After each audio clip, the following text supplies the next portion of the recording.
Assalamualaikum warahmatullahi wabarakatuh. Bismillahirrahmanirrahim. Nahmaduhu wa nasta'inuhu wa nastaghfiruh wa na'udzu billahi min sururi anfusina wa min sayyiati a'malina. May yahdihillahu fala mudhillalah wa may yudlilhu fala hadiyalah. Asyhadu an la ilaha illallah wahdahu la syarikalah wa asyhadu anna Muhammadan abduhu wa rasuluhu la nabiyya wa la rasula ba'dah. Allahumma salli wa sallim wa barik wa na'im ala habibina Muhammadin wa ala alihi wa ashabihi wa man tabi'ahu bi ihsani ila yaumiddin amma ba'du. Umahat yang semoga dirahmati Allah Subhanahu wa taala. Marilah kita panjatkan puji dan syukur kepada Allah Subhanahu wa taala atas limpahan rahmat dan karunia-Nya kepada kita semuanya, hingga pada pagi hari ini kita bisa berkumpul. Saya mohon banget ya ke teman-teman yang hadir 1 jam ini, yuk kita ngobrol serius untuk membahas perkara yang paling penting untuk kita sebagai ibu. Kita ini mau ngapain sih? Sisa usia kita di dunia ini mau buat apa? Maka mari kita senantiasa bersyukur kepada Allah Subhanahu wa taala yang telah memberikan karunia kehidupan bagi kita. Hari ini saya sih merasa banget bahwa hidup adalah karunia ya buat kita, karena dengan umur yang Allah berikan kepada kita, kita masih diberi waktu untuk berbenah diri, untuk menambah amal, untuk kalau buat saya yang udah punya anak cucu, untuk membenahi anak cucu yang akan saya tinggalkan nanti agar tidak menjadi kerugian bagi kita di akhirat. Karena nanti di hadapan Allah kita dengan pasangan akan saling bersaksi. Ya. Bahkan teman dekat pun bisa menjadi musuh nanti di hadapan Allah, kecuali mereka yang bertakwa. Ya. Suami dengan istri, orang tua dengan anak akan saling bersaksi di hadapan Allah Subhanahu wa taala. Nah, apakah nanti yang akan kita persaksikan? Di pengadilan saja hari ini ketika orang saling bersaksi, orang akan membela kesaksiannya masing-masing. Walaupun teman dekat. Ya, yang jadi saksi itu. Bagaimana agar kesaksiannya diterima oleh hakim? Nah, bagaimana nanti kita di hadapan Allah Subhanahu wa taala? Kemudian dalam kesempatan yang berbahagia ini tentu tidak lupa kita untuk senantiasa bersolawat kepada baginda Nabi Shallallahu Alaihi Wasallam. Mudah-mudahan solawat dan salam senantiasa melimpah curah kepada baginda Nabi Shallallahu Alaihi Wasallam, juga kepada para sahabat, para tabiin, kepada para seluruh pengikutnya. Semoga kita berada di dalamnya, karena mereka telah berjasa kepada kita untuk mengajarkan ilmu, sehingga kita bisa mengerti apa itu arti kebenaran, kita bisa menikmati indahnya kalamullah. Itu adalah karena perjuangan baginda Nabi Shallallahu Alaihi Wasallam. Teman-teman, didik itu adalah pekerjaan yang berat ya, dan tidak ada pensiunnya. Kenapa berat? Karena ini akan dibawa nanti sampai ke hadapan Allah. Kita akan ditanya tentang karya kita di dunia ini. Karya kita yang berkaitan dengan pendidikan generasi. Kita akan ditanya, karena sebagai seorang ibu, tugas pokok kita adalah mendidik. Sementara ada tugas lain bagi kita sebagai seorang istri, ya, dan tentu juga ada tugas kita sebagai seorang anak dari orang tua kita, dan sebagai anggota masyarakat kita juga punya tugas, ya, tugas sosial kita. Maka bagaimana mensinkronkan semua tugas, semua peran-peran kita itu secara baik, sehingga peran yang satu dengan yang lainnya tidak saling berbenturan. Kan itu yang sering dipertanyakan ya, bagaimana agar peran menjadi ibu, peran menjadi istri, tapi sebagai bagian dari anggota masyarakat yang punya kewajiban sosial, itu juga tidak saling berbenturan. Nah, umahat yang semoga dirahmati Allah Subhanahu wa taala, saya bawakan judul yang berat sih sebetulnya judulnya ya, Wanita Rahim Peradaban. Teman-teman tahu nggak makna dari judul ini? Peradaban itu adalah satu tatanan kehidupan, ya, atau entitas yang wilayahnya itu sangat luas. Tidak mencakup satu daerah saja, tapi wilayah bisa cakupan peradaban itu bisa melebihi terkumpulan negara-negara atau entitas yang luas ya, yang di dalamnya ada satu tatanan kehidupan yang meliputi lahir dan batin. Di dalamnya juga ada agama atau keyakinan ya, ada tatanan kehidupan sosial, budaya, seni ya, pendidikan, politik, tadi seni, budaya, pendidikan ya, kehidupan tentang militernya seperti apa gitu, keyakinannya bagaimana, budayanya, bahasanya, adat istiadatnya gitu. Itu semua berada dalam suatu sistem peradaban gitu ya. Nah, saya mau tanya, Islam itu ketika Islam datang ya, dibawa oleh Rasulullah SAW, itu membangun peradaban atau dia hanya keyakinan saja? Membangun peradaban ya. Karena apa? Karena Islam adalah sistem hidup. Karena Islam adalah way of life. Karena Islam itu tidak hanya berbicara tentang spiritual, tapi Islam juga bicara tentang kurikulum pendidikan, Islam bicara tentang kesenian, Islam bicara tentang militer, Islam bicara tentang budaya, bahasa gitu ya.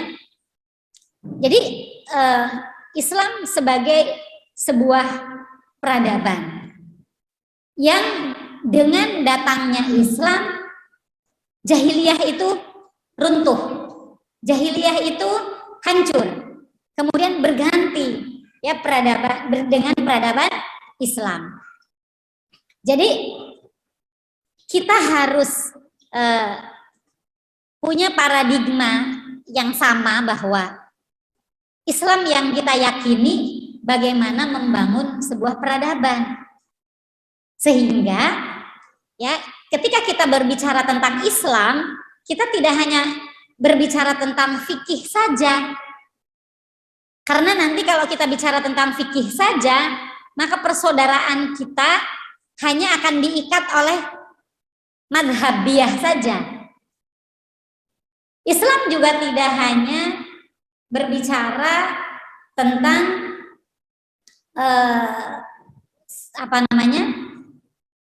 keyakinan saja gitu ya. Tapi Islam adalah sebuah tatanan kehidupan. Maka ketika terjadi futuhat, ketika terjadi perluasan wilayah kekuasaan politik Islam, maka di situ akan ada peradaban Islam, ya. Karena yang diperkenalkan oleh Islam itu bukan militernya saja. Ketika Islam melakukan futuhat, menguasai suatu negeri, Maka Islam akan membangun tatanan kehidupan sosial, ekonomi, ya, pembangunan, pendidikan, gitu ya. Sehingga Islam itu bukan sistem kolonial, bukan sistem imperialis, tapi futuhat, ya, futuhat. Makanya ketika Rasulullah menguasai Mekah, istilahnya adalah Fathu Makkah. Istilahnya futuhat, ya, penguasaan terhadap Syam, kemudian penguasaan terhadap negeri-negeri di Persia, sampai bahkan ke Eropa. Kan Andalusia kan di Eropa, ya, Afrika. Kemudian di sana terbangun kemudian sebuah peradaban. Berbeda dengan Mongol. Mongol itu mereka menjajah sebuah negeri, tapi dia tidak bisa membangun peradaban. Dia cuma menguasai. Ya, dia menghancurkan sebuah negeri, menguasainya, tapi dia tidak membangun peradaban. Mongol itu bahkan di generasi ketiga, generasi pertamanya kan Genghis Khan, generasi keduanya kan Hulagu Khan yang menghancurkan Baghdad, itu kan generasi keduanya, yaitu Hulagu Khan. Generasi ketiga nanti itu mereka masuk Islam di generasi ketiga itu, karena mereka walaupun menguasai sebuah negeri, mereka tidak melahirkan sebuah peradaban, karena mereka tidak punya sistem hidup yang ditawarkan kepada wilayah-wilayah yang ditaklukkan. Malah ketika bersentuhan dengan orang-orang Islam, maka justru mereka yang menguasai wilayah malah masuk Islam, gitu ya. Sudah punya gambaran tentang peradaban? Jadi saya mau tanya, kalau Islam itu kita amalkan, bisa menghasilkan sebuah peradaban saja tidak? Menghasilkan peradaban tidak? Karena begini, ada orang menganggap kalau peradaban itu identik dengan bangunan-bangunan tinggi, itu baru peradaban. Sehingga banyak umat Islam yang menganggap puncak peradaban Islam itu ketika Islam berjaya di Andalusia. Bisa membangun bangunan-bangunan yang mewah, istana-istana yang megah, kemudian ilmu pengetahuan berkembang. Ya, jadi itu hanya bagian saja. Karena bisa jadi bangunan atau infrastruktur dibangun mewah, tapi peradabannya rendah. Ya kan? Bisa saja. Jadi kapan dong puncak peradaban? Puncaknya peradaban Islam kapan? Dilaksanakan secara sempurna. Ya, waktu di Madinah, ya. Paling tidak pondasi membangun peradaban yang ideal, paling tidak itu adalah 40 tahun pertama. Itu pondasi pembangunan peradaban yang ideal. 40 tahun, kenapa 40 tahun? 10 tahun bersama Rasulullah SAW ketika membangun Madinah, 30 tahun Khulafaur Rasyidin. Itu pondasi pembangunan sebuah peradaban yang ideal, ya. Ideal sistem politiknya, ideal sistem pemerintahannya, tata kelola ekonominya, gitu ya. Kemudian seiring dengan berjalannya waktu, ya ada penurunan kualitas, gitu ya. Kapan puncak, ya, kualitas yang paling tinggi itu yaitu ketika, ya, peradaban itu betul-betul dibangun di atas pondasi Al-Quran dan Sunnah. Jadi ketika sudah mulai melepaskan diri sebuah peradaban, ketika melepaskan diri dari nilai-nilai Al-Quran dan Sunnah, maka kualitasnya akan semakin menurun. Itulah yang terjadi kepada umat Islam di dunia hari ini, di mana umat Islam hari ini sedang mengalami penurunan atau runtuhnya peradaban Islam. Kenapa kita bisa bilang hari ini runtuhnya peradaban Islam? Karena yang menguasai peradaban hari ini adalah peradaban Barat yang sekuler. Sehingga nilai-nilai sekularisme Barat itu masuk dalam kehidupan umat Islam. Karena peradaban itu pasti akan saling mengalahkan. Ya, peradaban itu akan saling mengalahkan. Ketika peradaban Islam muncul, maka peradaban Romawi tenggelam. peradaban Persia tenggelam. Maka yang muncul adalah peradaban Islam. Lebih dari 1000 tahun ya. Turki Utsmani aja 1000 tahun lah ya. 600 sampai 700 tahun. Ya, lebih dari 1200 tahun lah peradaban Islam itu berjaya gitu ya. Dari mulai Khulafaur Rasyidin, kemudian Umayyah, kemudian Bani Abbasiyah ya. Terus sampai yang terakhir adalah Turki Utsmani. Hari ini kan ketika Turki Utsmani berjaya, itu kan peradaban barat kapan munculnya? Berawal dari abad ke-15 ya. Abad ke-15 ya. Renaissance itu abad ke-15. Kemudian puncak-puncaknya kan abad 17, 18. Barat itu muncul. Nah, dia kan ingin mengalahkan. Bagaimana kalau kita lihat upaya Eropa mengalahkan Turki Utsmani? Kan dahsyat sekali. Berbagai macam cara, dari politiknya, ya, pasha-pashanya itu dipengaruhi untuk menjadi sekuler, apa yang ada yang namanya Turki muda itu. Dari sisi budayanya, orang-orang Turki sudah mulai pakai pakaian-pakaian ala Eropa. Ya, kemudian mereka diperkenalkan dengan minuman. Itu bagaimana merontokkan sebuah peradaban gitu.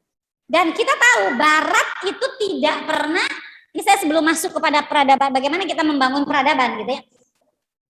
Saya harus kasih latar belakang dulu.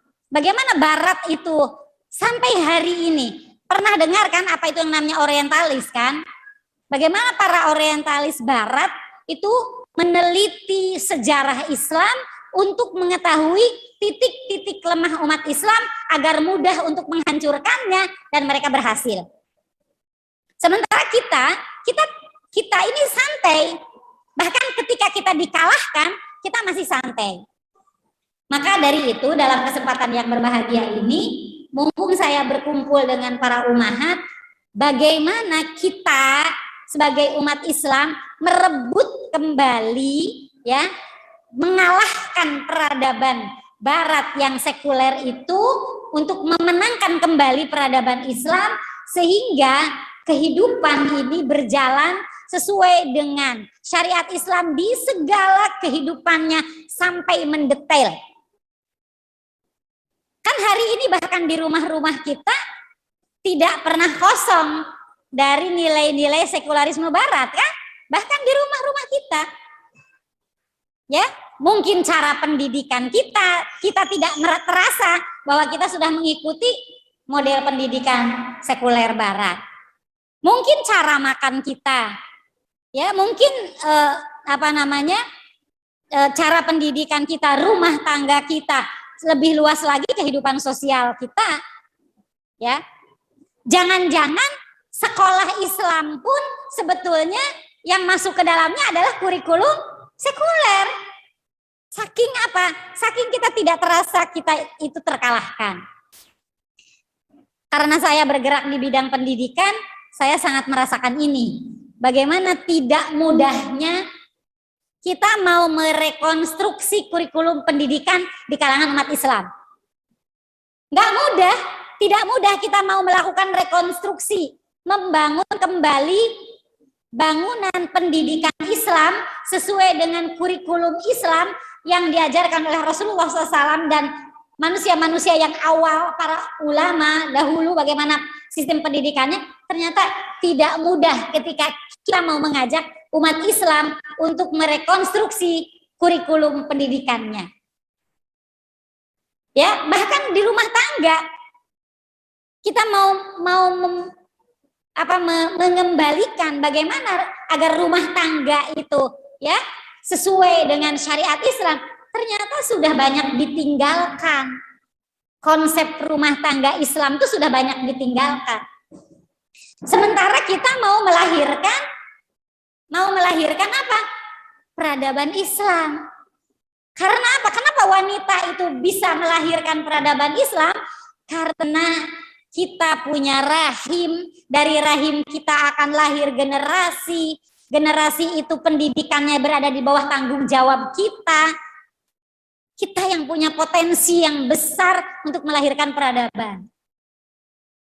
Maka penting sekali bagi kita untuk memahami Islam sebagai sebuah peradaban, bukan Islam hanya sebagai sebuah keyakinan saja, bukan Islam sebagai ritual saja, tapi bagaimana kita memahami Islam sebagai sebuah peradaban yang di dalamnya ada kehidupan berpolitik, kehidupan berekonomi, sosial, ada sistem pendidikan yang harus kita bangun, ada sistem rumah tangga yang harus kita bangun, ya. Nah, ini yang saya ingin mengajak kepada teman-teman semuanya untuk kita memikirkan ini, ya. Islam memandang bahwa keberhasilan seorang wanita karena Allah sudah memberikan peranan masing-masing sesuai dengan fitrahnya masing-masing. Bukan ketika dia mampu bersaing antara laki-laki dan perempuan.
Siap nggak?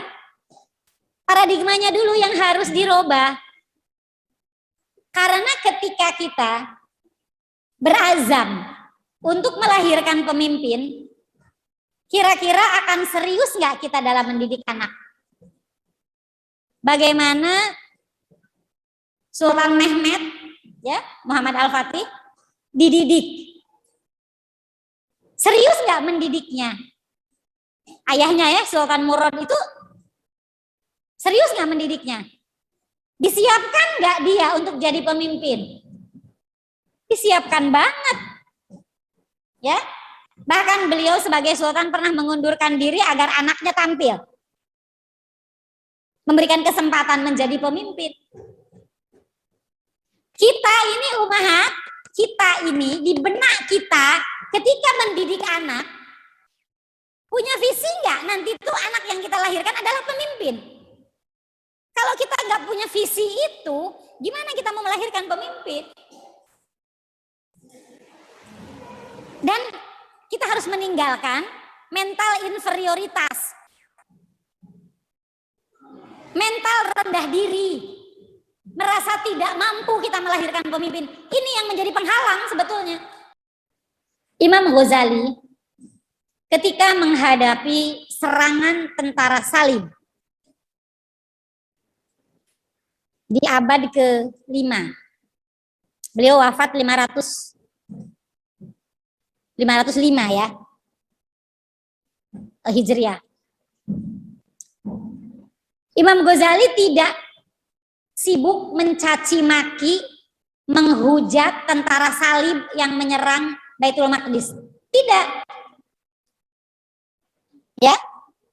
Imam Ghazali juga tidak berteriak-teriak, mari kita lawan tentara salib, tidak. Tapi mengevaluasi diri, melakukan evaluasi kepada dirinya, mengapa umat Islam diserang. Ya, jangan-jangan umat Islam diserang itu karena pantas untuk diserang. Maka beliau melakukan evaluasi ke dalam, dimulai dari dirinya sendiri, kemudian melakukan rekonstruksi pendidikan, sistem pendidikan. Jadi yang beliau lakukan itu bukan langsung mengerahkan masyarakat untuk melawan tentara salib, tapi beliau melakukan rekonstruksi sistem pendidikan. Lama dong, iya lama. Jaraknya dari Imam Ghazali melakukan evaluasi sampai lahirnya generasi Salahuddin Al-Ayyubi itu 50 tahun jaraknya. Tapi kegemilangannya lihat, sejak munculnya Imaduddin Jangki, dilanjutkan dengan Nuruddin Jangki, dilanjutkan dengan Salahuddin Al-Ayyubi. Itu berapa tahun masa suksesnya? Bahkan bukan cuma kalangan laki-laki yang bangkit, kaum wanitanya bangkit. Jadi ketika Salahuddin Al-Ayyubi perang melawan tentara salib di front, di medan tempur, para ibu sibuk membuat madrasah merata di mana-mana, dari Hijaz, di Syam. Itu ibu-ibu, istri-istri sultan itu, istri pejabat mereka punya madrasah di mana-mana. Jadi jangan heran kalau pada saat itu Ibnu Asakir itu yang lahir di abad-abad itu banyak gurunya adalah dari kalangan wanita. Karena wanita mengambil peran dalam pendidikan pada saat itu. Jadi jangan-jangan hari ini kita lemah karena mental kita merasa pantas untuk lemah dan untuk kalah. Jadi nggak ada lagi tuh izah kita sebagai seorang muslim. Tidak punya lagi mental pemenang. Sehingga kita mengizinkan diri kita untuk kalah. Maka ketika kita mendidik anak, ya mendidik anak menjadi tukang. Ya, tukang ini, tukang insinyur, tukang dokter, tukang guru, tukang ini, tapi bukan pemimpin-pemimpin yang akan membawahi dan mengatur para dokter, para insinyur, para guru. Gitu. Ini yang barangkali perlu kita bangkitkan, bahwa ketika kita mendidik anak tuh bukan ngomel ya, karena ada ibu-ibu yang merasa udah mendidik anak ketika dia tiap hari tugas pendidikan atau belum sih sebetulnya. Kita tahu nggak sih sebetulnya kebutuhan Islam 10 tahun yang akan datang tuh umat Islam butuh apa? Kita udah membaca itu apa belum sih gitu? Karena kalau kita tidak berhasil membaca, 20 tahun yang akan datang umat Islam butuh apa? Maka kita harus menyiapkan apa hari ini? Kalau kita tidak membacanya, maka kita hanya akan mengemis-ngemis pekerjaan kepada orang lain. Itukah generasi yang mau kita ciptakan? Generasi pengemis tentu pekerjaan? Tidak. Kalau kita mau bicara tentang peradaban, kita mendidik anak bukan menjadi pengemis pekerjaan. Tapi dia yang akan memimpin semua pekerjaan itu. Ini anak pertama bidang apa, anak kedua di bidang apa. Nah, kita sendiri menyiapkan gak dari sekarang? Coba tengok di rumah kita. Apa yang ada di rumah kita? Koleksi panci apa koleksi buku? Itu menggambarkan kita sebagai pendidik itu udah jadi pendidik atau belum? Jadi di rumah kita tuh kolektor panci apa kolektor buku?